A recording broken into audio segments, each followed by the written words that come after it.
तपाईहरु सबैजनालाई येशू ख्रीष्टको नाममा जय मसीह। आउनुस् हामी गत हप्ता हामीले रोमी 1 अध्यायको 1 देखि लिएर 18 पदमा हामीले सुसमाचारको परिभाषा हेरेका थियौं अनि पावलका हृदय र वृत्तान्तको कुराहरू र पावलले बताउनु भएको कुरा हामीले हेरेका थियौं भने आज हामी 18 पददेखि लिएर 32 पदमा मानिस जातिप्रति परमेश्वरको क्रोध भन्ने विषयमा हामी हेर्न लागिरहेका छौं। 1 अध्यायको 18 देखि 25 मा हामी मूर्ति पूजाको आराधना गरेको बारेमा हामी हेर्छौं र यसले के परिणाम ल्यायो भन्ने बारेमा हामी थाहा गर्न सक्छौं भने 28 देखि लिएर 32 पदमा त्यहाँनिर दुष्टताको चरित्रहरू, दुष्टताका आचरणहरू, दुष्टताका विशेषताहरू र दुष्ट मानिसहरूको सूचीहरू यानी पापका सूचीहरूको बारेमा हामी 28 देखि 32 मा हामी हेर्नेछौँ। अनि तपाईहरुलाई मैले समग्र रूपमा भन्नुपर्दा यहाँ चाहिँ परमेश्वर रिसाउनु भएको छ, परमेश्वर क्रोधित हुनुभएको छ। जसरी एउटा साधारण मानिस रिसाएको, साधारण मानिस क्रोधित भएको, साधारण मानिसले चाहिँ कसैलाई यहाँ चाहिँ बदला लिन खोजेको जस्तो होइन। हाम्रो परमेश्वर रिसाउनुहुन्छ, हाम्रो परमेश्वर क्रोधित हुनुहुन्छ मात्र तपाईँ र मेरो पापको कारणले हो। तपाईँ र मैले गरेको पाप, तपाईँ र मैले गरेको अधर्म, तपाईँ र मैले गरेका नराम्रा कुराहरूले गर्दा परमेश्वर रिसाउनुहुन्छ। तर मानिस जाति जस्तै, मानिस जस्तो उहाँ जतिखेर पनि ठुस्स पर्ने, रिसाइरहने काम चाहिँ उहाँले गर्नुहुन्न भन्ने कुरा हामी यहाँ हेर्न लाग्दैछौँ।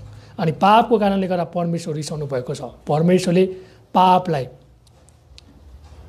हटाउनु भएको थियो, पापका खाडललाई क्रिस्टद्वारा पुरा गर्नुभएको थियो, पापका खाडललाई क्रिस्टद्वारा उहाँले पूर्णतामा ल्याउनु भएको थियो।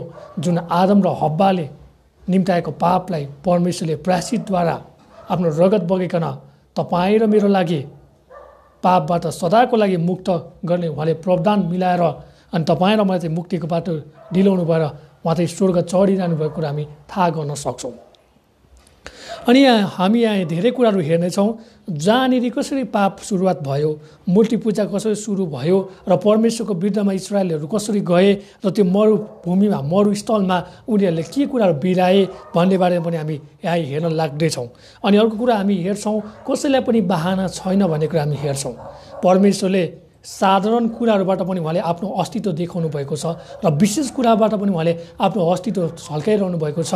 त्यो कुरा पनि हामी हेर्नेछौँ। अनि मानिसहरू कसरी नराम्रा कामहरू गरे, बेकम्बा भए, अनैतिक भए, मूर्ति पूजक भए, यौन व्यभिचारीहरू भए, पुरुषले पुरुषलाई, महिलाले महिलालाई जुन त्यो यौन प्यास मेटाउने काम गरे, यी सबै कुराले परमेश्वरलाई चाहिँ रिसाएको, परमेश्वरमा चाहिँ क्रोधित हुने काम गरेको कुरा हामी थाहा गर्न सक्छौँ। यही कारणले गर्दा परमेश्वरले मानिसहरूसँग रिसाउनु भयो, मानिसहरूसँग क्रोधित हुनुभयो भन्ने कुरा चाहिँ हामी यहाँ 18 पददेखि लिएर 32 पदमा यही कुरा गर्न लागेका छौँ। र यही कारणले गर्दा परमेश्वरले के गर्नुभयो त मानिसहरूलाई त्यागिदिनु भयो। मानिसहरूले परमेश्वरको महिमा गर्न छोडे, मानिसहरूले परमेश्वरको आराधना गर्न छोडे। त्यो र परमेश्वरले यानी यस्तै कारणले गर्दा तिमीहरू चाहिँ मबाट त्यागिएका छौ भनेर भन्नुभएको छ र उहाँले पापमा छोडिदिनु भयो। उहाँले यो पाप गरेको कुराले मन पराउनु हुन्न, उहाँमा यो स्वीकार्य छैन। तर पनि उहाँले तिमीहरूले गरेको पापको नतिजा, तिमीहरूले गरेका परिणाम तिमीहरूले अवश्य पाउँछौ र कसैलाई बहाना छैन र सबैले येशूलाई चिन्नु आवश्यकता छ भन्ने कुरा उहाँले झलको दिनुभएको कुरा हामी यहाँ थाहा गर्न सक्छौँ।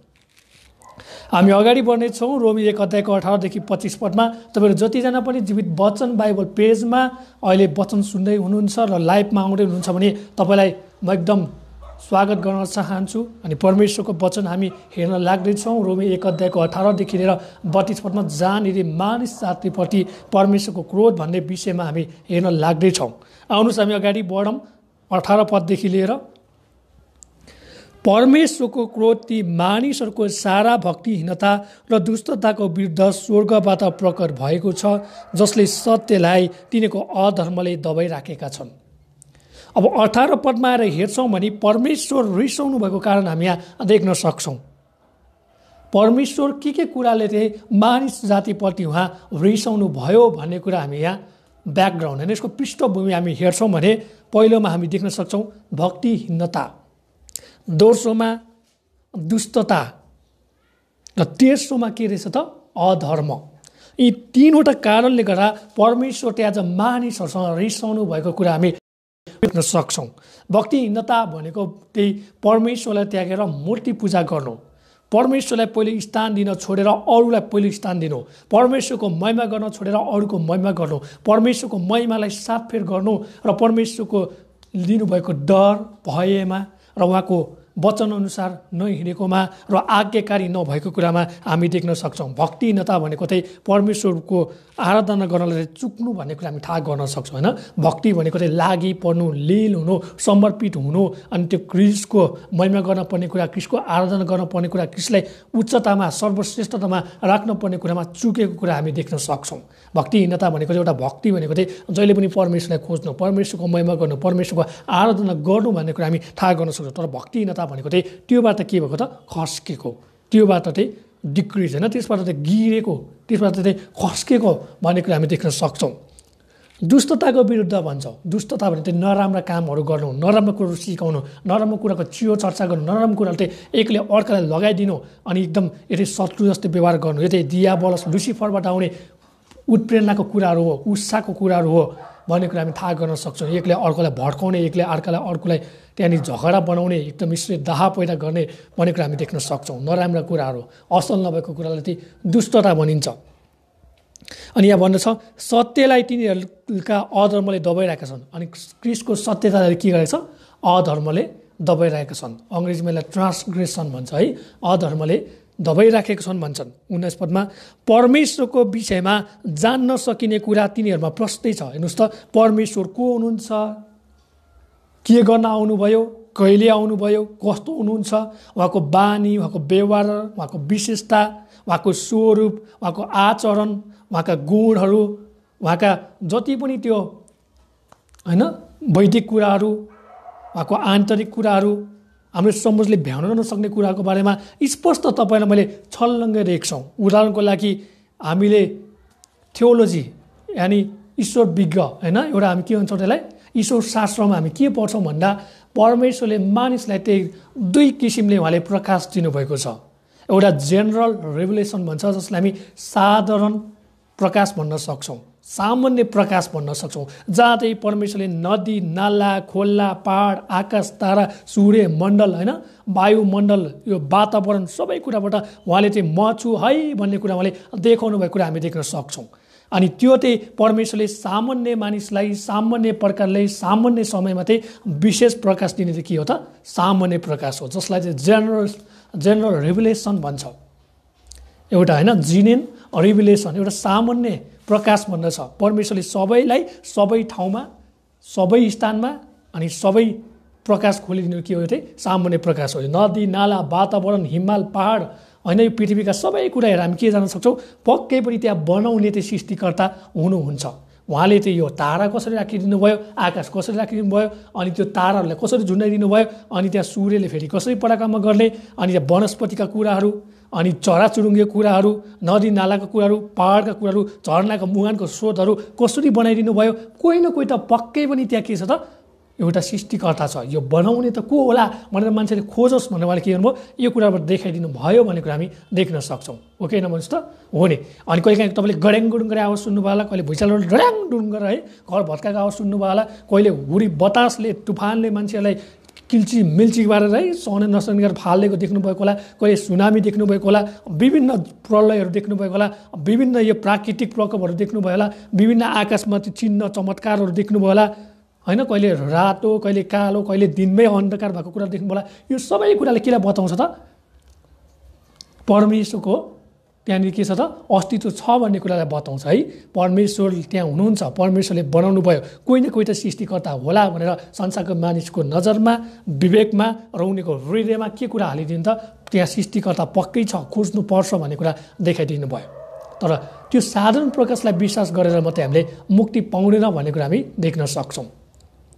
अब विशेष प्रकाश भनेको चाहिँ उहाँले कहाँबाट दिनुभयो?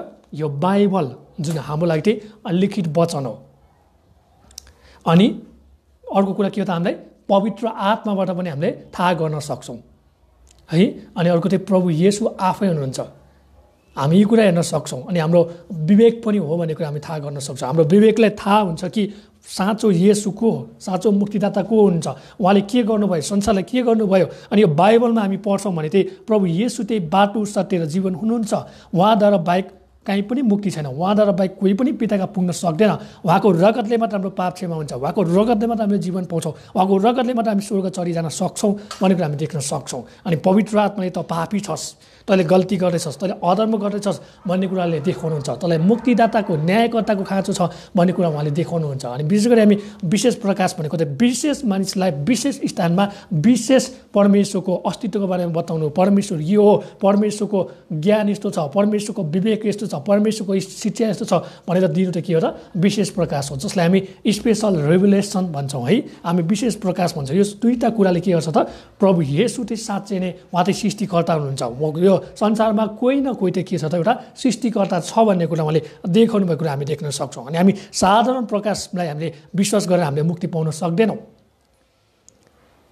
हामीले विशेष प्रकाशलाई हामीले विश्वास गरेर के गर्न सक्छौँ, हामी मुक्ति पाउन सक्छौँ। विशेष प्रकाशको स्रोत चाहिँ बाइबल, पवित्र धर्मशास्त्र बाइबल र प्रभु येशू आफै हुनुहुन्छ भन्ने कुरा हामी थाहा गर्न सक्छौँ। यहाँ ती कुरा भनिदिएको छ, परमेश्वरको विषयमा जान्न सकिने कुरा तिनीहरूमा प्रष्टै छ, किनकि परमेश्वरले तिनीहरूलाई त्यो कुरा देखाइदिनु भएको छ। हो कि हेर्नुहोस् त, देखाइदिनु भएको छ है। प्रभु येशू कसरी मारिनुभयो, काटिनुभयो, अनि फेरि उहाँ मृतकबाट के हुनुभयो, बौडी उठ्नुभयो, पुनरुत्थान हुनुभयो। उहाँ मरेको मरे गर्नु भएन, उहाँ बेहोस भएको भइ गर्नु भएन, उहाँ अचेत अवस्थामा हुनुहुन्न थियो। उहाँले आफ्नो प्राण पूर्ण रूपमा त्याग्नु भएको थियो र पछि आफ्नो प्राण उहाँले के हुनुभयो, फिर्ता ल्याउने काम गर्नुभयो भन्ने कुरा हामी थाहा गर्न सक्छौँ।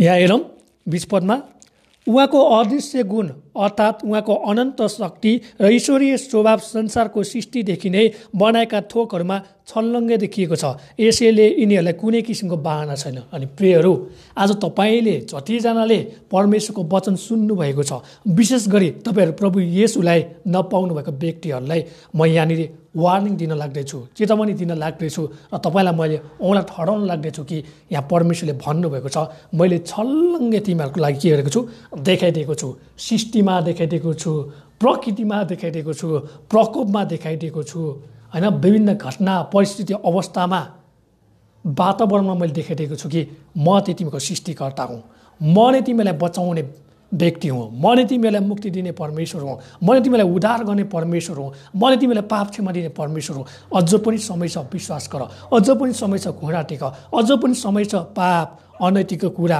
अपराध यस्ता कुराबाट निस्केर आउने र उद्धारको बाटोलाई हेरिराख्ने तिमीहरूको समय छ भन्ने कुरा परमेश्वरले भन्दै हुनुहुन्थ्यो। तर पनि मानिसहरू के भयो, मूर्ख भयो। मूर्खले के भन्छ, परमेश्वर छँदै छैन भन्छ, कोही पनि छैन भन्छ। मूर्खले आफूलाई के गर्छ, मूर्खतामा हाल्ने काम गर्छ, आफूले खनेको खाल्टोमा आफै पर्ने काम गर्छ भन्ने कुरा हामी देख्न सक्छौँ। त्यही परमेश्वरले भन्नुभएको छ, यसैले यिनीहरूलाई कुनै किसिमको बाहना छैन है।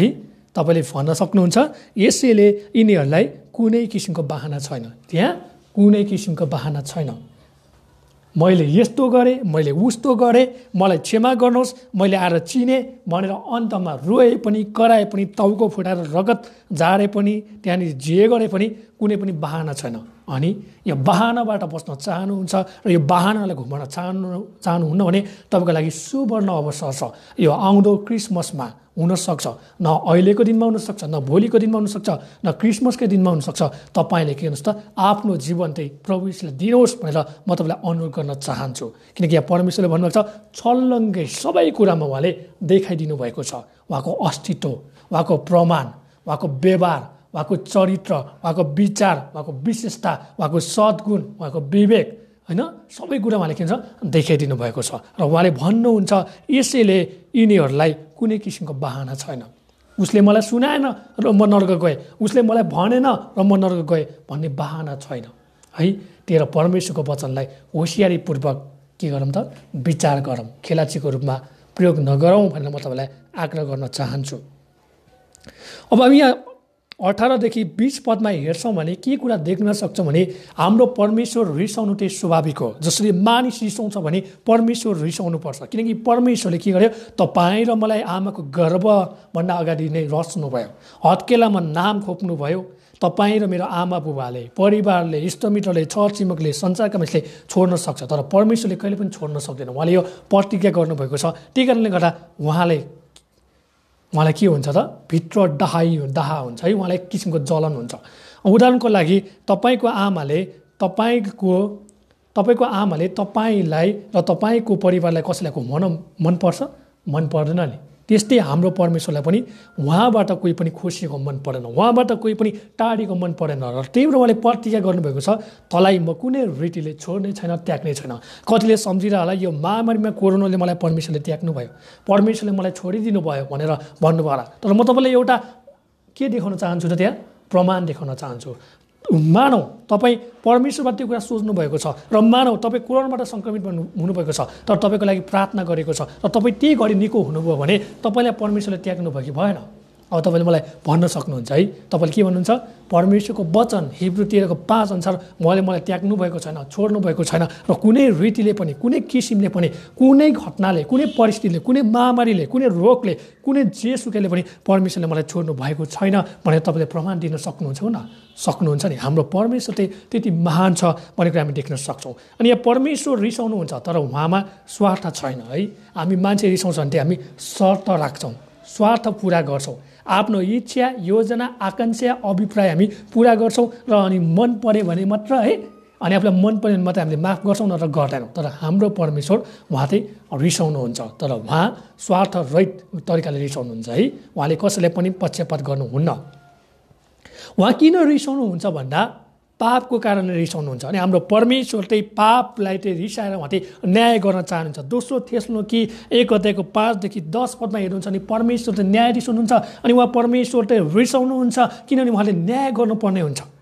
अब उहाँले न्याय गर्दा संसारको मान्छेले के भन्छ, मैले येशूलाई नचिनेको त्यो येशूले मलाई नर्क हाल्यो भनेर अब रिसाउनु परेको परेन, मान्छे त्यहाँ रिसाउनु पऱ्यो। त्यो बेलामा तपाईँले परमेश्वरको रिस देख्नुहुन्छ न? देख्नुहुन्छ। जतिले परमेश्वरलाई पाउनुहुन्न त्यस्तो अवस्थामा तपाईँले परमेश्वरलाई तपाईँले एउटा रिसा व्यक्तिमा देख्नुहुन्छ न? देख्नुहुन्छ। अनि त्यही कारण गरेर हाम्रो परमेश्वर रिसाउनु भयो। के को लागि? तपाईँको कारणले होइन, तपाईँभित्र बास गरेको पापको कारणले गर्दा है, तपाईँभित्र बसेको त्यो पापको दलदलको कारणले गर्दा परमेश्वर रिसाउनु भएको कुरा हामी देख्न सक्छौँ। हामी अगाडि बढ्नेछौँ 21 पददेखि लिएर 25 पदमा। किनकि परमेश्वरलाई चिनेर पनि तिनीहरूले परमेश्वरलाई दिनुपर्ने महिमा दिएनन्, न त धन्यवाद नै चढाए, तर तिनीहरू आफ्ना विचारमा बेकाममा भए र तिनीहरूको मूर्ख मन अझ अँध्यारो भयो। परमेश्वरले सबै कुरा छल्लङ्ग देखाइदिनु भइसक्यो कि म तेरो सृष्टिकर्ता हुँ, म तेरो मुक्तिदाता हुँ, म तँलाई बचाउने छु, म तँलाई गुहार तैँले बोलाएको बेलामा सुन्नेछु, म तँलाई आश्रय दिनेछु, म तँलाई शरणस्थान दिनेछु, म तँलाई सुरक्षा दिनेछु, म तँलाई सबै कुरा दिनेछु भन्दा पनि मान्छेले के गर्थे? पापको कारणले गर्दा परमेश्वरबाट टाढिए। तपाईँले उत्पत्तिमै गएर फर्केर हेर्नुहुन्छ भने आदम र हब्बालाई दियाबलसले, लुसिफरले एउटा सर्पको स्वरमा आएर, सर्पको रूपमा आएर होइन, कसरी त्यहाँनिर के गरे त? परमेश्वरको जनलाई चाहिँ मक्का पार्ने काम गरे। परमेश्वरको जनलाई के गर्छ? त्यहाँनिर आफ्नो समूहमा चाहिँ गाप्ने काम गरे। हो कि होइन भन्नुहोस् त? हो नि। उनीहरू छल्यो कि छलेन? छल्यो। त्यहाँनिर कस्तो नमजाले के गर्छ? उनीहरूलाई जालमा पारे भन्ने कुरा हामी देख्न सक्छौँ। अनि परमेश्वरले यो सबै कुराहरू देखाइदिनु भएको छ। अनि मानिसहरू कस्तो छन् भने यो कुरालाई मानिसहरूले वास्तै गर्दैनन्। अनि हामी हेर्छौँ नि परमेश्वरले अब प्रकृति कुराबाट पनि देखाइदिनु भयो कि म यस्तो छु उस्तो छु भनेर। हामी भजन सङ्ग्रह 19:1 हेर्छौँ नि सूर्य, तारा, वायुमण्डलले पनि परमेश्वरको महिमा गर्दछ भन्दछ। भजन सङ्ग्रह 19:1 पद पढिदिनुहोस् त, कति राम्रोसँग त्यहाँनिर चरित्र चित्रण गरेको छ। भजन सङ्ग्रह 19:1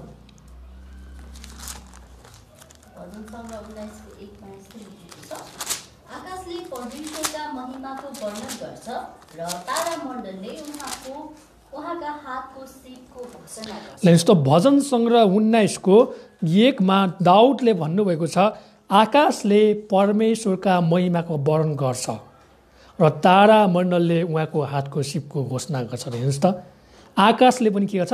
परमेश्वरको महिमाको वर्णन गर्छ। परमेश्वरको महिमा ओ गर्दा होइन, त्यहाँदेखि के गर्छ त? अचम्म रीतिले, अद्भुत तरिकाले पनि मान्छेले त्यो मुखबाट उच्चारण गर्न नसक्ने शब्दहरू निकाल्न थाल्छन् भनेर भन्दछ। र तारामण्डलले उहाँको हातको सिपको घोषणा गर्छ। तारामण्डलले के गर्छ? परमेश्वरको हातका सिप।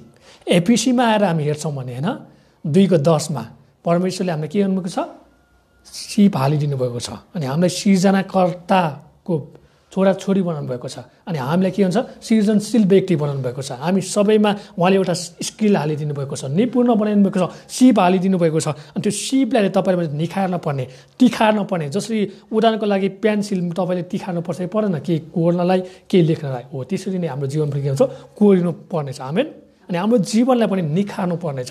अनि त्यो निखार, त्यो कोरेको कुराले चाहिँ सिपमा प्रयोग गरेर चाहिँ परमेश्वरको तपाईँ र मैले चाहिँ महिमा गर्नुपर्ने कुरा हामी यहाँ देख्न सक्छौँ। अनि त्यही भएर मैले भन्यो साधारण प्रकाश र विशेष प्रकाशको कुरा मैले देखाउनु कारण पनि यही नै थियो।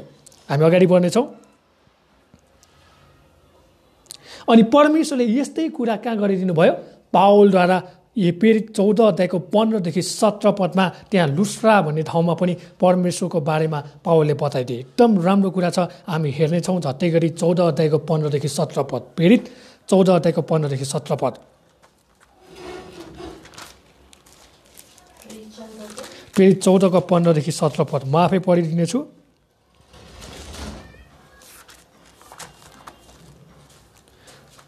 है प्रेरित 14 अध्यायको 15 देखि 17 पदमा यहाँ भन्दछ, मानिसहरू हो तपाईँहरू किन यस्तो काम गर्नुहुन्छ? हामी पनि त तपाईँहरू जस्तै दुःख सुख भोग्ने मानिसहरू हौँ र तपाईँहरूलाई व्यर्थका कुराहरूबाट जीवित परमेश्वरतर्फ फिराउनलाई सुसमाचार सुनाउँछौँ, जुन परमेश्वरले स्वर्ग, पृथ्वी, समुद्र र तिनमा भएका यहोवा थोक बनाउनु भयो। उहाँले अघि बितिसकेका पुस्तामा सबै जातिहरूलाई आफ्नै रीतिअनुसार चल्न दिनुभयो। हेर्नुहोस् त, यहाँनिर के छ, पावलले त्यहाँनिर लुस्रा र डर्बीमा गएर के छ सुसमाचार प्रचार गरेको छ। है यो सबै कुरालाई पुज्नु चाहिँ के हो, व्यर्थको कुरा हो। अनि व्यर्थमा मन लगाउनु चाहिँ जीवन पाउँदैन, मुक्ति पाउँदैन, अनन्त जीवन चाहिँ घुमाउन सक्छ भन्ने कुरा हामी थाहा गर्न सक्छौँ। आज तपाईँ र मेरो जीवन व्यर्थतामा जिइरहेको छ।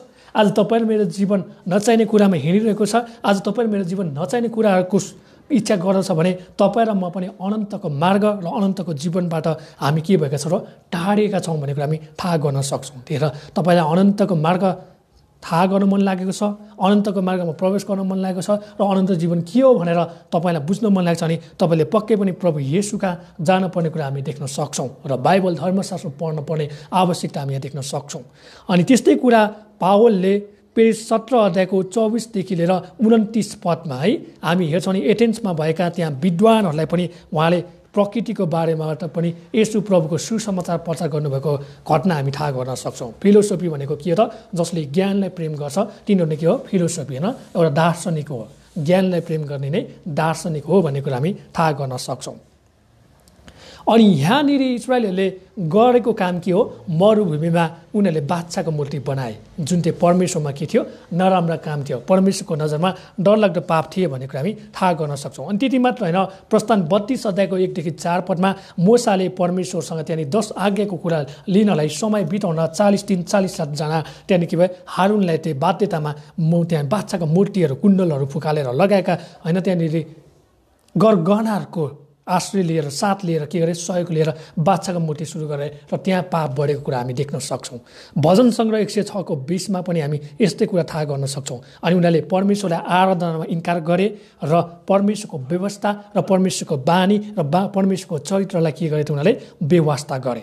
अनि यो इस्राएलीहरूले के गरे त, एकदम झुटो देवी देवताहरूलाई आराधना गर्न थाले र मोहाबीहरूसँग विवाह गर्न थाले र मोहाबीको छोराछोरीसँग त्यहाँ यौन सम्पर्क गर्न थाले भन्ने कुरा हामी गन्ती 25 अध्यायको 1 देखि 2 पदमा थाहा गर्न सक्छौँ। है यो सबै कुरा के हो, परमेश्वरको नजरमा नराम्रो काम हो भन्ने कुरा हामी देख्न सक्छौँ। यहाँ 21 पदमा हेरौँ, किनकि परमेश्वरलाई चिनेर पनि के भनेको छ, यहाँ चिनेर पनि भनेको छ है, चिनिसकेका छन्, तिनीहरूले परमेश्वरलाई दिनुपर्ने महिमा दिएनन्। के कुरामा चुके, महिमा दिनलाई चुके।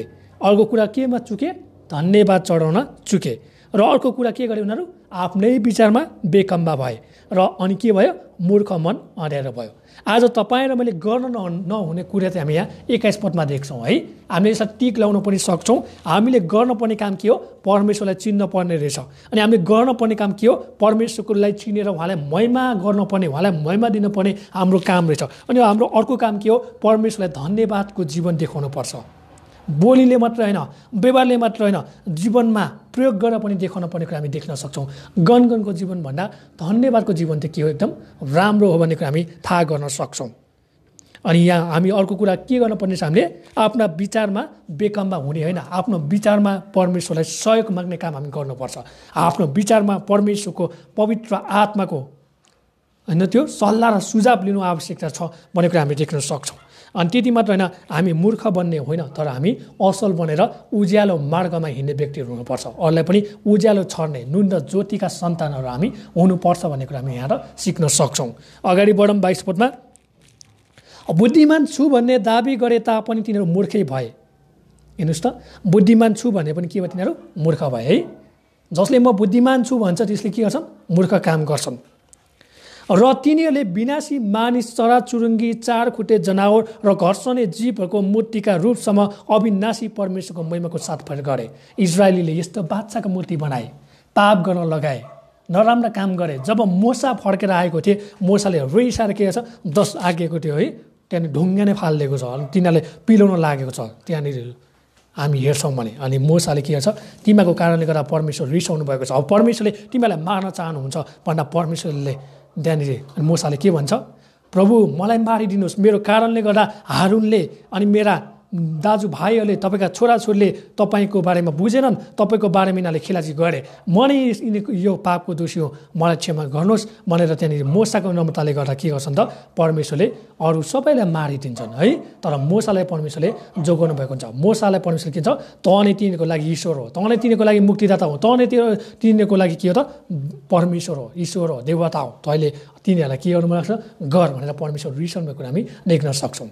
त्यही हाम्रो परमेश्वरलाई पापद्वारा तपाईँले क्रोधित बनाउने काम नगर्नुहोस्। पाप, अन्याय, व्यभिचार, अत्याचार है, अनैतिक कुराहरू गरेर तपाईँले परमेश्वरलाई रिसाउने काम नगर्नुहोस् भन्ने कुरा हामी थाहा गर्न सक्छौँ। र यो बनिएको थोकबाट परमेश्वरलाई के नगर्नुहोस् त, महिमा साटफेर गर्ने काम नगर्नुहोस्। उहाँले हाम्रो लागि सबै कुरा सृष्टि गर्नुभएको छ, त्यो कुरालाई हामी धन्यवाद दिउँ, उहाँको महिमा गरौँ, उहाँको प्रशंसा गरौँ, उहाँको जय जयकार गरौँ र उहाँलाई नै पहिलो स्थानमा राखौँ। उहाँले हामीले जति नै बनाउनु भयो हाम्रो लागि फाइदा हुने कुरा, बेफाइदा हुने कुरा, उपयोगको कुराहरूलाई हामी किन गरौँ त, यसलाई परमेश्वर भनेर हामी स्थान नदेऊ। अगाडि बढौँ 24 पदमा। यसकारण परमेश्वरले तिनीहरूलाई तिनीहरूको हृदयको काम वासनाको अशुद्धमा छोडिदिनु भयो कि तिनीहरूले आपसमा आफ्नो शरीरको अनादर गरून्, किनकि तिनीहरूले परमेश्वरको सत्यतालाई झुटसँग साटेर सदा सर्वदाका परम धन्य सृष्टिकर्तालाई त्यागेर बरु सृष्टि गरेका थोकहरूको पूजा र सेवा गरे। हेर्नुहोस् त, 24 पदमा के गरे, जति सम्झाए पनि, जति मौका दिए पनि यिनीहरूले काम गरेनन्। परमेश्वरले जस्ताको तस्तै, ढेराको मिस्टै जस्तो गरिदिनु भयो भन्ने कुरा हामी थाहा गर्न सक्छौँ। अनि यिनीहरूले के गर्दा आफ्नै शरीरलाई चाहिँ अनादर गरे। पहिलो कोरिन्थी 6:20 पदमा परमेश्वरले तपाईँ र मलाई मोलतिर छुटाउनु भएको छ प्रियहरू। अनि यो शरीरले परमेश्वरको महिमा गर्नुपर्ने कुरामा अनादर गरेपछि परमेश्वर रिसाउनुहुन्छ कि हुन्न? अवश्य रिसाउनुहुन्छ। अनि यस्तो कुरामा हामी होसियार हुनुपर्ने कुरा हामी देख्न सक्छौँ। र 25 पदमा हेरौँ, सत्यतालाई के गरे, झुटसँग साटेर सदा सर्वदा परम धन्य सृष्टिकर्तालाई त्यागेर बरु सृष्टि गरेका थोकहरूको पूजा र सेवा गरे। विगतको दिनमा तपाईँ र मैले पनि यस्ता काम गरेका थियौँ, क्षमा माग्यौँ, पश्चाताप गऱ्यौँ, प्रायश्चित गऱ्यौँ, पछुतो गऱ्यौँ र साँचो पश्चातापमा परमेश्वरले हामीले गुहार्यौँ र परमेश्वरले हामीले जीवन दिनुभयो। र अहिले पनि तपाईँ परमेश्वरलाई पाउनुभएको छ र अहिले पनि तपाईँले परमेश्वरको वचनलाई विश्वास गर्नुहुन्न र अहिले पनि तपाईँ सच्चाइतर्फ लाग्नुभएको छ र तपाईँ अरू विभिन्न कुरामा लाग्नुभएको छ। परमेश्वरलाई पनि मान्नुहुन्छ, बहुदेवी देवतालाई मान्नुहुन्छ, परमेश्वर कुरालाई पनि मान्नुहुन्छ, अरूको कुरालाई पनि मान्नुहुन्छ होइन, अरूको शास्त्रलाई मान्नुहुन्छ र त्यही अनुसार काम गर्नुहुन्छ भने तपाईँले क्षमा माग्नु आवश्यकता छ। किनकि परमेश्वर तपाईँबाट रिसाउनु भएको छ, परमेश्वर तपाईँबाट क्रोधित हुनुभएको छ। तपाईँले गरेका त्यस्तो नराम्रा कुराहरू, तपाईँले पापलाई के गर्नुभयो, आफ्नो जीवनमा चाहिँ तपाईँले डेरा जमाउने काम गराउनु भयो। अनि परमेश्वरले यो पापलाई चाहिँ डेरा जमाएको उहाँले मन पराउनुहुन्न। तपाईँ र म त पवित्र भएको, तपाईँ र म त परमेश्वरको वचनको घोषणा गरेको, तपाईँ र म त परमेश्वरको गवाई भएको, साक्षी भएको उहाँले मन पराउनुहुन्छ भन्ने कुरा हामी कहिले पनि नभुलौँ। हामीले यहाँनिर त्यही कुराहरू देख्न सक्छौँ है। हामीले यहाँनिर के देखाउँ त, परमेश्वरले प्रकृतिमा पनि त्यो कुराहरू देखाइदिनु भयो। अनि परमेश्वरले तिमीहरूले मलाई आराधना गरेका छैनौ, तिमीले मेरो व्यवस्थालाई, मेरो विचारलाई, मेरो सबै आचरण कुरालाई तिमीले व्यवस्था तुल्याइसकेका छौ। अनि तिमीहरूले झुटा देवी देवतासम्म के गर्यौ त, त्यहाँनिर मेरो महिमा साटफेर गर्यो। अनि तिमीहरूले एकले अर्कालाई जुन मैले बहिष्कार गरेको ती जातिहरू, ती प्रजातिहरू, ती राष्ट्रहरूमाथि तिमीहरूले के गर्यो त, आफ्ना लोभी नजर, आफ्नो गिद्धे नजर लगायो र त्यहाँको छोराछोरीलाई विवाह गर्यौ होइन, मोआबमा विवाह गर्यौ र त्यो तिमीले गर्न नहुने भुल गर्यौ भन्ने कुरा गन्ती 25 अध्यायको 1-2 पदमा हामी देख्न सक्छौँ। हामी 26 पददेखि अगाडि बढ्नेछौँ 27 पदसम्म। यसै कारण परमेश्वरले तिनीहरूलाई लाज मर्दो कामुकताको निम्ति छोडिदिनु भयो। पनि परमेश्वरले के गर्नुभयो? लाज लाग्ने अनि कामुकतामा उनीहरूले छोडिदिनु भयो भन्दछ। यस्तो एकदम नराम्रो काम गरे है, इजरायलीहरूले नराम्रो काम गरे। तपाईँले उत्पत्ति 6 अध्यायमा पनि यस्तै घटना देख्न सक्नुहुन्छ है। त्यहाँनिर 25 स्वर्गदूतले के गर्छ, त्यहाँ मानिसको छोरीहरूलाई राम्रा देखे सहवास गरे भन्ने कुरा हामी थाहा गर्न सक्छौँ, जुन चाहिँ परमेश्वरको नजरमा घिनलाग्दो र एकदम डरलाग्दो काम थियो र पाप थियो। र परमेश्वरले के गर्नुभयो? यसै कारणले जलप्रलय गरिदिनु भयो र सदम र गोमोरामा पनि उहाँले आगो र गन्धकद्वारा न्याय गर्नुभयो भन्ने कुरा हामी थाहा गर्न सक्छौँ। यदि तपाईँ र मैले यो कुराबाट फर्किँदैनौँ र यस्तो कुरामा हामी होसियार हुँदैनौँ र अरूलाई पनि होसियारी गराउँदैनौँ भने हामीमा पनि के छ त? न्यायको आवश्यकता छ र हामी पनि न्यायमा पर्नुपर्ने कुरा हामी देख्न सक्छौँ। यहाँ 26 पदमा हेरौँ, तिनीहरूको स्त्रीहरूले आफ्ना स्वाभाविक व्यवहारलाई अस्वाभाविक व्यवहारमा परिवर्तन गरे र त्यसरी नै स्त्रीतर्फको स्वाभाविक व्यवहार त्यागेर एक दोस्रोतर्फ कामुकताको जलनमा पुरुषहरूसित निर्जल काम गरे र आफ्नै शरीरमा आफ्नो कसुको उचित दण्ड भोगे। 26 देखि 27 पदमा हामी हेर्छौँ भने यहाँ परमेश्वरले श्रीमान र श्रीमतीमा हुनुपर्ने त्यो प्रेम अनि त्यो विवाहका कुरा अनि त्यो जति पनि सहवासका कुराहरूको बारेमा भन्नुभएको छ। भने परमेश्वरले यसरी यो ढाँचा बनाउनु भएको थियो, जसलाई के गरे त? लुसिफरले चाहिँ बिठोल्ने काम गरे है। अनि यो पापले के गरे? प्रवेश गराए। अनि परमेश्वरले यस्तो कुराहरू चाहिँ मन पराउनुहुन्न। उत्पत्ति 2:24 हामी पढ्न सक्छौँ, मत्ती 19:4 देखि 6 हामी पढ्न सक्छौँ। उत्पत्ति 2:24 पढौँ र मत्ती 19:4 देखि 6 पनि हामी पढौँ। उत्पत्ति 2:24 महिमाले पढिदिनु, मत्ती 19:4 देखि 6 म पढ्नेछु। उत्पत्ति 2:24 मत्ती 19:4 र 6ले यसरी भन्दछ, तर उहाँले भन्नुभयो, के तिमीहरूले पढेका छैनौ कि सृष्टिकर्ताले तिनीहरूलाई सुरुमा नै नर र नारी बनाउनु भयो। के गर्नुभयो? सुरुमा नै नर र नारी होइन, आदम र हव्वा बनाउनु भयो। र भन्नुभयो, यसै कारण मानिसले आफ्ना बुबा र आमालाई छोडेर आफ्नी पत्नीसँग मिलिरहन्छ र ती दुईजना एउटै शरीर हुनेछन्। परमेश्वरको उद्देश्य के थियो? दुईटा शरीर होइन, एउटै शरीर बनाउने चाहिँ उहाँको उद्देश्य थियो है, उहाँको चाहना थियो। अनि उहाँले यहाँ प्रेमको कुरा, विवाहका कुरा, वैवाहिक सम्बन्धका कुराहरू यहाँनिर एकदम के गर्नुभएको छ? उहाँले पहिले नै उहाँले सबैको व्यवस्था अनि पूर्व योजना र सबै यहाँनिर योजनाहरू उहाँले बनाउनुभएको कुरा हामी देख्न सक्छौँ। र भन्दछ 6 पदमा, ती अब दुई होइनन् तर एउटै शरीर हुन्छन्। यसकारण परमेश्वरले जसलाई एकसाथ जोड्नुभएको छ त्यसलाई कुनै मानिसले नछुटाओस्। अनि परमेश्वरले के आज्ञा दिनुभएको छ? दुईजनालाई जोडेकोलाई कसले पनि नछुटाओस्। त्यहाँ आदम र हव्वाको जोडीलाई बिटल्ने काम कसले गरे त? लुसिफरले गरे है। अनि त्यही कारणले गर्दा परमेश्वरले के गर्नुभयो? त्यसलाई नछोड्ने काम गर्नुभयो। र यसलाई परमेश्वरले के गर्नुहुन्छ? प्रकाशको पुस्तकमा हामी हेर्छौँ भने यसको पनि न्याय गरिने कुराहरू हामी देख्न सक्छौँ होइन। यहाँनिर के भएको छ त? प्रेम भएको छैन, यहाँनिर पाप उत्पन्न गराइदियो भन्ने कुरा हामी देख्न सक्छौँ। त्यही र परमेश्वर के भयो? रिसाउनु भयो। त्यही र परमेश्वर क्रोधित हुनुभयो र यिनीहरूलाई के गर्नु? परमेश्वरले उमेर पनि तोकिदिनु भयो है।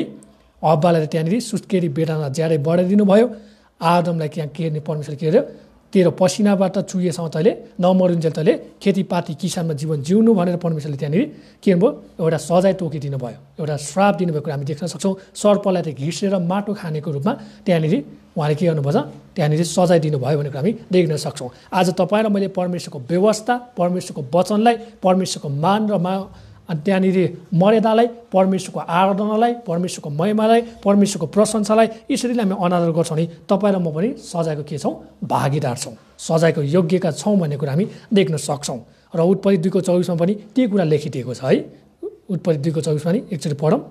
यसै कारण मानिसले आफ्नो आमा बुबालाई छोडेर र आफ्नै पतिसँग मिलेरहन्छ र तिनीहरू एउटै शरीर हुन्छन्। अब त्यहाँ हामी हेर्छौँ भने परमेश्वरले आदम र हव्वा बनाउनु भयो र के हो त्यहाँनिर दुईजनालाई एउटै बनाउन चाहनुभएको थियो। तर लुसिफरले के गरे? त्यहाँनिर नराम्रा कुराहरूमा फसाइदियो होइन। अनि त्यहाँबाट परमेश्वरको विरुद्धमा जानु के हो? पाप हो। जसले भलाइ गर्न जानेन पनि भलाइ गरेन, त्यो पाप हो। भनेको कसरी चाहिँ अब भलाइ गर्न जानेन भन्ने कुरा हामी देख्छौँ। आदम र हव्वाले झुट नबोलेको भए हामी यसरी फस्यौँ, हामीलाई क्षमा गर्नुभएको होस् भन्दा परमेश्वरले क्षमा गर्नुहुन्थ्यो न? गर्नुहुन्थ्यो। परमेश्वरले 3 चोटि हे आदम त कहाँ छस् भनेर उत्पत्तिको पुस्तकमा भनेको छ कि छैन?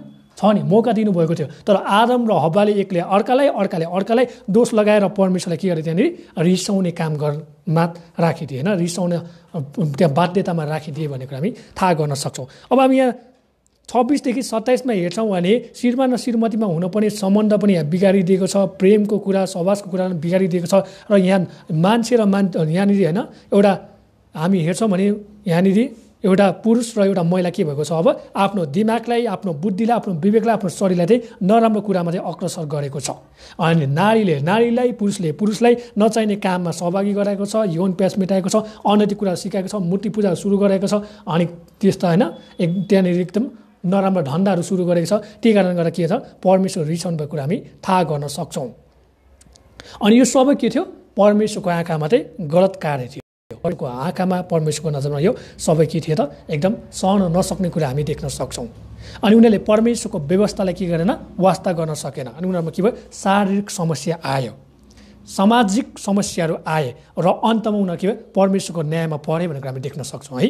आज पनि परमेश्वरले तपाईँ र मलाई बहुविवाह गर्नुहुन्न, पुरुषले पुरुषलाई, महिलाले महिलालाई सहवास गर्नुहुन्न, यस्ता नराम्रा कामहरू नगर, मूर्ति पूजा नगर, चुरोट बिडीहरू नखाऊ, होइन यस्ता अनैतिक कामहरू नगर भन्दै मान्दैनौँ भने तपाईँ र मलाई पनि के हुनेछौँ, शारीरिक समस्या हुनेछ। चुरोट खानुहुन्छ, रक्सी खानुहुन्छ, बिडी खानुहुन्छ, धेरैभन्दा धेरै खानुहुन्छ, भनेको मान्नुहुन्न भने क्यान्सर अवश्य लाग्न सक्छ, हो कि होइन। क्यान्सर लागेपछि जीवन के हो, मृत्युमा पुग्नेछ। अनि तपाईँले यस्तै गर्नुभयो भने यौन प्यास मेटाउने काम गर्नुभयो भने, होइन परमेश्वर विरुद्धमा काम गर्नुभयो भने तपाईँलाई अर्को शारीरिक समस्या नै आउन सक्छ। HIV एड्स जस्ता डरलाग्दा रोगहरू पनि आउन सक्छ। यसले के कुरा सिकाउँछ, तपाईँ अब न्यायमा पर्नुभयो, तपाईँ अब आफूले गरेका नराम्रो कामबाट तपाईँ के हुनुभयो, आफ्नै होइन फेलामा पर्नुभयो, आफैले के गर्नुभयो, त्यहाँनिर एउटा रिजल्ट, एउटा आउटपुट पाउनु भयो भन्ने कुरा हामी थाहा गर्न सक्छौँ। हामी 28 पदमा हेरौँ, यसरी तिनीहरूले परमेश्वरलाई मान्यता दिन नचाहेका हुनाले परमेश्वरले तिनीहरूलाई भ्रष्ट मनका अवस्थामा अनुचित आचरणको निम्ति त्यागिदिनु भयो। परमेश्वरले जति मतलब गरे पनि, परमेश्वरले जति वास्ता गरे पनि, परमेश्वरले जति प्रेम गरे पनि यिनीहरूले मतलब गरेन, परमेश्वर के छोडिदिनु भयो। भन्नुको मतलब परमेश्वरले पापलाई मन पराउनुहुन्छ भन्न खोजेको होइन, परमेश्वरले अझ पाप गर भनेर छोड्नु दिनु भएन। परमेश्वरले के छोडिदिनु भयो, पाप गरिराखोस्, एक दिन यिनीहरूले के गर्नेछ आफैले थाहा गर्नेछ पापको परिणाम के हो, पापको होइन फाइदा के हो, पापको बेफाइदा के हो। यिनीहरूले पहिला के फाइदा लिए थिए र पछि गएर कस्तो बेफाइदामा परे, कस्तो नराम्रो सजायहरू पाए, कस्ता रोगहरूको शिकार भए, कस्ता कुराको यिनीहरू के भयो त त्यहाँनिर अवस्थामा पुगे, यिनीहरूले जान्नेछ र यिनीहरू के गर्नेछ, एक दिन आफै परमेश्वरमा फर्काउन पर्नेछ भन्ने कुरा उहाँले छोडिदिनु भयो भन्ने कुरा हामी थाहा गर्न सक्छौँ है। हामीले जति सम्झाए पनि मान्छेले मान्दैन भने के गर्नुपर्छ, पहिलो कोरिन्थी 5 अध्यायमा हामीले हेरेका थियौँ, उसलाई के गर्दा शैतानको सामु सुम्पिदियो भनेको छ है। अनि त्यहाँनिर धेरै अवस्थाहरू आउँछ, मानिसहरू फर्किन पनि सक्छ, नफर्किन सक्छ, तर न्यायको दिनमा परमेश्वरले न्याय अवश्य गर्नुहुन्छ भन्ने कुरा हामी कहिले पनि नबिर्सौँ। यहाँ 28 पदमा भन्न खोजेको त्यही हो। अनि यस्ता बानी व्यवहारहरू परमेश्वरमा स्वीकार्य छैन, अनि परमेश्वरले उनीहरूलाई के गर्नुभयो, सो इच्छा हालिदिनु भयो, निर्णय गर्नलाई ठिक र बेठिक आफै गर्नु पर्थ्यो। अनि मानिसहरूले अनुभूति गर्न सक्थ्यो, अनि मानिसहरूले अनुभूति गर्न नसकेपछि के हुन्थ्यो, उनीहरू विभिन्न रोगकाहरू शिकार हुन्थ्यो, रोगबाट शिकार हुन्थ्यो, विभिन्न प्रकोपबाट शिकार हुन्थ्यो र त्यहाँबाट सिक्ने काम गर्थे। र अनि उनीहरूले के अरे, आफूले खनेको खाल्टोमा आफै परे, पाप नगर भन्दा मानेन र दण्ड र सजायको भागीदार भयो भन्ने कुरा हामी देख्न सक्छौँ। रोमी 6:23ले त्यत्तिकै भनेको होइन भन्ने कुरा हामी थाहा गर्न सक्छौँ है। पापको ज्याला मृत्यु हो। उदाहरणको लागि तपाईँले काम गर्नुहुन्छ भने, तपाईँले ज्याला पाएन भने तपाईँलाई काम गर्नलाई तपाईँलाई जागर लाग्छ, लाग्दैन नि है, तर तपाईँले पारिश्रमिक पाउनुभयो भने जागर लाग्छ। यहाँ हामी त्यस्तै कुरा देख्न सक्छौँ। पाप गर्नेले ज्याला के भएको छ, मृत्यु पाएको कुरा हामी देख्न सक्छौँ। हामी अगाडि बढ्नेछौँ 29 देखि 32 पदमा।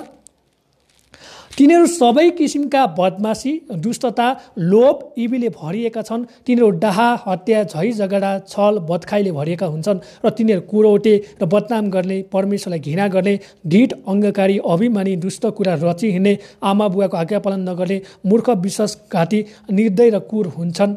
यस्ता काम गर्नेहरू मृत्युका योग्य हुन्छन् भन्ने परमेश्वरको धार्मिक विधान जान्दा पनि तिनीहरू यी काम गर्ने मात्र होइनन्, तर यस्ता गर्नेहरूमा पूर्ण सहमति पनि हुन्छन्।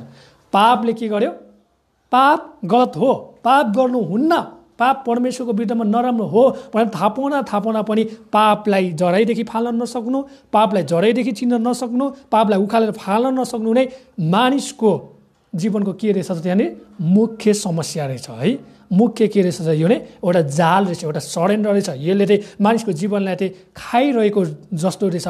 जस्तो उदाहरणको हामी काठमा धमिराले खायो भने कस्तो पाले पल परेर लास्टमा गएर सकिला जस्तो हुन्छ, हुँदैन होइन, हेर्ने नहुने हुन्छ नि, त्यस्तै भएको कुरा हामी देख्न सक्छौँ। मान्छेले पाप जानेको छ तर पापबाट बच्न सकेन। पापले के गरेछ, यहाँ उनीहरूको जीवनलाई नियन्त्रण गरेको छ। आज तपाईँ र मेरो जीवनलाई र हाम्रो जीवनलाई मण्डली म के भन्न चाहन्छु भने पापले नियन्त्रण गर्ने होइन, तर परमेश्वरको आत्माले नियन्त्रण गर्नुपर्छ। आमेन। अनि समय के हो, अवस्था के हो, यो कुरा बुझेर तपाईँलाई मैले पवित्र आत्माको अगुवाईमा, पवित्र आत्माको अभिषेकलाई चिनेर, पवित्र आत्माको कुरा सुनेर हामीले अगाडि बढ्नुपर्छ भनेको हामी यहाँ देख्न सक्छौँ। अनि परमेश्वरले यहाँनिर के गर्नुभएको छ, पापका सूचीहरू गरिदिनु भएको छ, जुन प्रेरित पावलले पनि उहाँले पहिलो कोरिन्थी 6:9 र 10 र गलाती 5:19 देखि 21 यस्ता कुराहरू चाहिँ परमेश्वरमा चाहिँ स्वीकार्य छैन, यस्ता कुराहरू चाहिँ परमेश्वरको राज्यको चाहिँ हकदार हुँदैनन् भन्ने कुरा उहाँले बताउनु भएको कुरा हामी देख्न सक्छौँ। अब 29 पदमा म तपाईँलाई भन्न चाहन्छु, यहाँनिर जति नै कार्यहरू गरे यो साधारण तरिकामा एकदम खत्तम कार्यहरू थियो। अनि यहाँनिर हामी हेर्छौँ भने यी यस्ता यौन मानिसको प्रेमलाई, मानिसको वैवाहिक जीवनलाई, मानिसको जीवनलाई पनि के गरे, धरापमा पुर्याइदिए र उनीहरूको सम्बन्ध पनि टुटे भन्ने कुरा हामी देख्न सक्छौँ। अब तपाईँ र मैले कस्तो काम गर्दा चाहिँ यस्ता कुराहरू आउँछ है। जब तपाईँ र मैले डाहा गर्छौँ, तपाईँ र मैले मान्छेको हत्या गर्छौँ, तपाईँ र मैले झै जगाएर निम्ताउँछौँ, तपाईँ र मैले एक्लै छाल्ने, चोर्ने, ढाँट्ने काम गर्छौँ, कुरा लाउने काम गर्छौँ, यस्तै कुराहरूबाट के हुन्छ र हामी पापको शिकार हुन्छौँ। बुझ्नुभयो नि है, पापको शिकार हुने कुरा यो, पापले हाम्रो जीवनमा नियन्त्रण गर्छ भन्ने कुरा यो। अनि पापलाई जडैदेखि उखाल्न चाहनुहुन्छ भने यस्ता कुरालाई के हुन्छ त हटाउनुहोस्, यस्ता कुरालाई तपाईँले निकालेर फालिदिनुहोस् येशू ख्रीष्टको नाउँमा भन्ने कुरा म तपाईँलाई बताउन चाहन्छु। यहाँ भन्दछ 29 र 30 पदमा हामी हेर्छौँ कसैलाई कुरा लगाउँछ भने पनि यो पनि गलत हो। कसैलाई कुरा लगाउनु, कसैको विरुद्धमा आवाज उठाउनु, कसैलाई झुटो कुरामा फसाउनु, यो के हो त नराम्रा कुराहरूले, नराम्रा बानी व्यवहारले अरूलाई आक्रमण गर्नु, अर्को हृदयमा ठेस लगाउनु, अर्को हृदयमा झुटा कुरा हालिदिनु पनि के हो, परमेश्वरको विरुद्धमा नराम्रो काम हो, पाप हो भन्ने कुरा हामी थाहा गर्न सक्छौँ। यो यहुदी र रोमी संस्कृति र समाजले पनि के गरेछ, यसलाई बहिष्कार गरेको छ। अनि यहाँ 5औं आज्ञा दिएको छ, यहाँनिर आमा बुवाको के गर्दा आज्ञा मान। आमा बुवाले राम्रो कुरा सिकाउँछ भने आज्ञा मान्नुपर्छ, हामीले बुझ्नुपर्ने कुरा। तर परमेश्वरको विरुद्धमा नराम्रो काम गर्छ भने उहाँहरूलाई पनि हामीले के गर्छ, अनादर नगरौँ, तर प्रेम साथ अनुशासनमा के गरौँ त, क्रिस्टमाले डराउने काम गरौँ है। हामीले बुझ्नुपर्ने कामहरू यो हो। अनि यहाँ 32 पदमा हामी अन्तमा आएर छौँ भने उनीहरूले पापलाई चिनेको छ तर पापलाई निकाल्न सकेको छैन। अनि यो पापले के छ, जीवनलाई नियन्त्रण गरेको छ। अनि प्रियहरू म तपाईँलाई अन्तमा भन्न चाहन्छु, तपाईँहरूले पनि पापलाई चिन्नुभएको छ। पाप भनेको बाइबलीय अर्थमा मिस्ड मार्क भन्छ, मिस्ड पोइन्ट भन्छ, कुनै कुरामा चुक्नुलाई के भन्छ, पाप भन्छ। जसलाई भलाइ गर्न जानेर पनि भलाइ गरेन त्यो पाप हो। परमेश्वरको पुत्रको विरुद्धमा जति पनि हामीले काम गर्छौँ त्यो पनि पाप हो है। त्यही हामी होसियार हौँ, पापले हाम्रो जीवनमा राज्य गर्न नदिउँ, पापले हाम्रो जीवनमा नियन्त्रण गर्न नदिउँ, पवित्र आत्माले हाम्रो जीवनमा नियन्त्रण गर्न दिउँ, पवित्र आत्माले हाम्रो जीवनमा भरिपुरीमा चलाउन लगाउँ र परमेश्वरबाट हामीले गरेका गल्ती अधर्महरू हामीले बारम्बार गर्छौँ होला, जान्न कहिलेकाहीँ जानेर गर्न सक्छौँ, कहिलेकाहीँ नजानेर सक्छौँ, यो कुरालाई के गरौँ, हामी क्षमा मागौँ, साँचो पश्चाताप गरौँ र परमेश्वरलाई हामी के गरौँ, प्रार्थना गरौँ। आउनुहोस् हामी प्रार्थना गरौँ। जतिले प्रभु यीशुलाई चिन्नुभएको छैन उहाँले यो छल्लङ्गे कुराहरू देख्नुभएको छ, साधारण प्रकाश देख्नुभएको छ, उहाँलाई अब विशेष प्रकाशको आवश्यकता छ, येशू ख्रीष्टको आवश्यकता छ, पवित्र धर्मशास्त्रको आवश्यकता छ र मुक्ति उहाँले पाउन सक्नुभएको होस् यो आउने क्रिसमसमा भनेर हामी एकछिन प्रार्थना गर्नेछौँ। आउनुहोस् हामी प्रार्थना गरौँ। स्वर्गीय पिता, हामी तपाईँलाई फेरि पनि धन्यवाद भन्छौँ, तपाईँको नाउँलाई महिमा आदर प्रशंसा चढाउँछौँ। प्रभु तपाईँले हामीलाई देखाउनु भयो सृष्टिमा, प्रकृतिमा, वातावरणमा, अन्तरिक्षमा, ऐतिहासिक कुरामा, सामाजिक कुरामा, राजनैतिक कुरामा, आर्थिक कुरामा, राष्ट्रको कुरामा, सबै कुरामा तपाईँले हामीलाई तपाईँको अस्तित्व छ भन्ने कुरा देखाउनु भएको छ। तपाईँलाई धन्यवाद भन्छौँ। र इजरायलहरू कसरी चुके र आज मानिसहरू कसरी चुकेका छन् भन्ने कुरा तपाईँले खुलस्त पारिदिनु भएको लागि धन्यवाद भन्छौँ। हुनसक्छ प्रभु हामीले कति तपाईँलाई धन्यवाद दिन सकेनौँ होला, हुनसक्छ प्रभु हामीले कति तपाईँलाई महिमा दिन सकेनौँ होला, तपाईँको प्रशंसा गर्न सकेनौँ होला, तपाईँको नाउँलाई उच्चारण गर्न जानेनौँ होला, तपाईँले जय जयकार गर्न सकेनौँ होला। प्रभु हामीले यो वचनले देखाउनु भएको छ, तपाईँलाई धन्यवाद भन्छौँ। र हामी प्रार्थना गर्छौँ हाम्रा आफन्तलाई, हाम्रा छरछिमेकलाई, हाम्रा इष्टमित्रलाई, संसारमा भएका जति पनि तपाईँका छोराछोरीहरू हुन्छ जसले तपाईँलाई चिन्नुभएको छैन उहाँहरूको निम्ति हामी प्रार्थना गर्छौँ। उहाँले कुरा जान्नुभएको होस् कि परमेश्वर तपाईँमा कुनै पनि बहाना छैन भन्ने कुरा उहाँले जान्नुभएको होस्, देख्नुभएको होस् र तपाईँ येशूलाई जुनैसुकै भए पनि अवस्थामा, जुनैसुकै त्यो त्यो कुराहरूमा तपाईँ परमेश्वरले उहाँलाई तपाईँ नै मुक्तिदाता हुनुहुन्छ, तपाईँ नै जीवनदाता हुनुहुन्छ, तपाईँ अनन्तका पिता हुनुहुन्छ, तपाईँ अनन्तका करार हुनुहुन्छ, मात्र तपाईँमा पाप क्षमा छ, मात्र तपाईँमा जीवन छ, मात्र तपाईँमा मुक्ति छ भन्ने कुरा तपाईँले देखाइदिनु भएको होस् भनेर प्रार्थना गर्छौँ प्रभु। यो वचनबाट आशिष हामीलाई दिनुभएको होस्, अनुग्रह हामीलाई मिलेको होस् र हामीबाट पछाडिकोले अरू मानिसले पनि जीवन पाउन सकेको होस् भनेर प्रार्थना गर्छौँ। सबै कुराको लागि धन्यवाद। सबै बिन्ती नै आशिष येशू प्रभु तपाईँको नाममा आमेन। सबैलाई जय मसीह अनि धेरै धेरै धन्यवाद तपाईँहरूलाई।